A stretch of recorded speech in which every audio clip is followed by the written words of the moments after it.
அதே நேரத்துல குரு சுக்கிரன் சேர்ந்தாலே தாமதம் ஆகும். பொண்ணா இருந்தா 34 வயசு ஆகும், பையனா இருந்தா 36 வயசு ஆகும். இந்த இடத்துல 34 வயசுக்கு பிறகு கண்டிப்பா தொப்பியே 31 வயசு, இன்னும் 3 வருஷம் 34 வயசு. 5 ஜனவரி 95 6:15 PM கோயம்புத்தூர். கும்பராசி சதய நட்சத்திரம். இந்த ஜாதகத்துக்கு கல்யாணம் நடக்குமா? குரு அந்த வீட்டுக்கு 12 மறைஞ்சிருக்கிறாரு.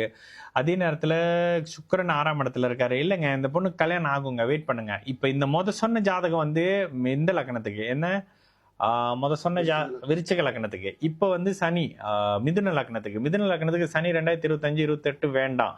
சூரியன் இங்கே 3ஆம் அதிபதினு வருவாரு. சூரியன் 3ஆம் அதிபதியாகி 7ஆம் இடத்துல தானுங்க இருக்காரு. அம்மா இந்த பொண்ணுக்கு கல்யாணம் நடக்குமான்னு கேட்டேன். திரும்பவும் நான் அதை தான் சொல்வேன். 2028 ஏப்ரல் உள்ளதுக்கு புதன் கல்யாணத்துக்கு கொடுக்கணும். இங்க சூரியன் 3ஆம் அதிபதியாகி 7ஆம் இடத்துல இருக்கிறனால கல்யாணம்.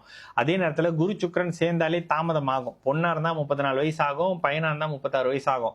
இந்த இடத்துல 34 வயசுக்கு பிறகு கண்டிப்பா தொப்பியே 31 வயசு, இன்னும் 3 வருஷம் 34 வயசு.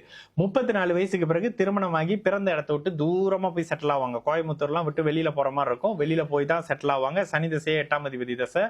அதனால கொஞ்சம் தாமதமான அமைப்பு. ராசி லக்னத்துக்கு அப்படியே அந்த 7ஆம் இடம் 8ஆம் இடம் சொல்ற விஷயம் எல்லாம் இருக்கு பாருங்க. 5ஆம் இடத்துல வேற ராகு. குழந்தை தாமதம், ஆனா குழந்தை பொன் குழந்தை. சரிங்களா?